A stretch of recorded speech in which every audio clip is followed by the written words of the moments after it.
Also, the Red Wings. I mean, this start to the offseason with trades and free agency, Yzerman is operating on the fringes of major impact. You can subtly see how a guy like Klim Kostin can help this team with his toughness and his big goal scoring in Edmonton. He was a fan favorite. I can see how JT Compher can help this team more so than some of the other players, but Shane gets Dispair, who's a offensive-minded defenseman, which seems to be a point of emphasis in this offseason. Yeah, but where's the accelerant? Where's the thing that was going to take this rebuild and have it pick up the pace a little bit? It doesn't feel like that move has been made. Now, maybe he's just going for a good depth team, but I'm wondering if some ice time. Are younger players being squeezed out here? Like I expected Marco Kasper and maybe Carter Mazer, Simon Edvinsson. I mean, I would have to think Jonathan Berger is going to be in the mix, but why? It feels like these are either insurance policies in case those young guys aren't ready, or they actually are.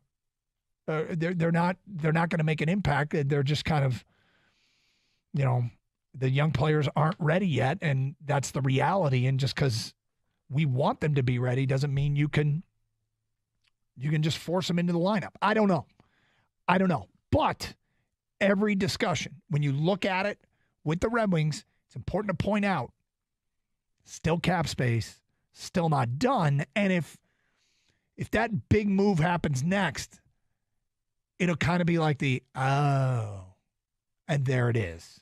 Now it makes sense. The timing was the subtle moves on the fringes, and then he went for the kill. Maybe, but he hasn't gone for the kill yet. And so we wait somewhat impatiently here in Detroit to see that kill shot from Steve Yzerman. Or is this the plan? Is this the plan? Because maybe he's going for a depth, roll 4 lines, 20 goal scorers on all of them kind of approach. I don't know. I don't know what's going on. But many people are chumping this Red Wing offseason so far. Yeah, I'm really surprised. Like I said, before the weekend, a lot of defensive Stevie.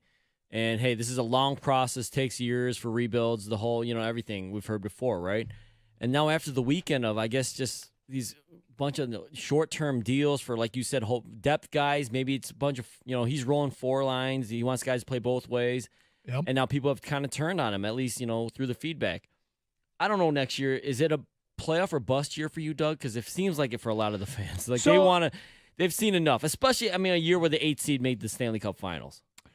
It's hard to say because you don't know how the season's going to play itself out, what everybody else is going to have. And so making that declaration now, I'd feel a little bit irresponsible.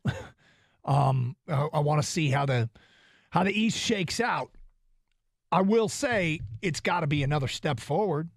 I mean, if you look, Yzerman took over a team that in year 1 had 17 wins and 39 points. Year 2 was a COVID year, but they have more wins, 19 and 48 points. Year 3, 32 wins and 74 points. And year 4, 35 wins, 80 points.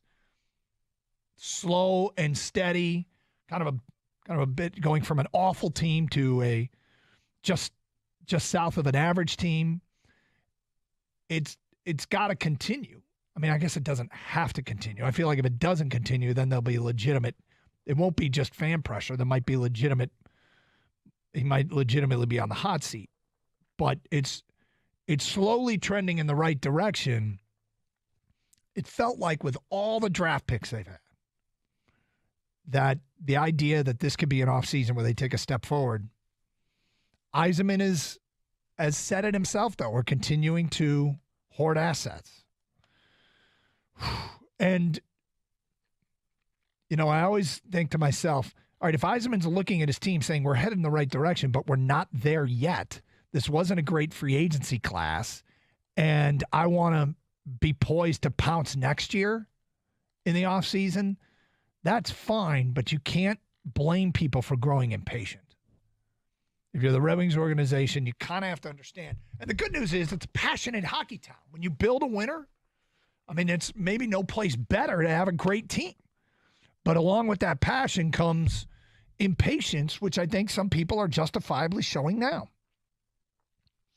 248-539-9797. Phone calls, feedback, Karsch and Anderson. All right, a few things.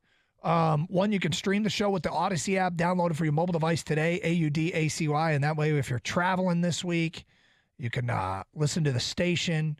So if that big trade does happen and you want to hear what's being said, you can tune in and check it out on the Odyssey app. Download for your mobile device today. It's free, AUDACY. You can also stream to our website, 971theticket.com. And streaming available with video through Twitch, twitch.tv, where's the streaming chat there. I see some folks are on there today. Happy holiday weekend. Hello to the Twitch crowd and YouTube as well. It's up YouTube, where you can watch the show and search up 971 The Ticket. Feedback coming in from an unnamed texter. Champ the weather. Wait, didn't you chump the weather, Kang?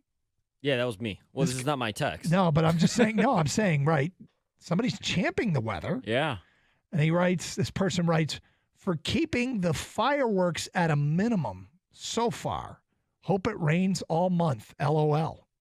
Someone doesn't like the fireworks. Apparently not.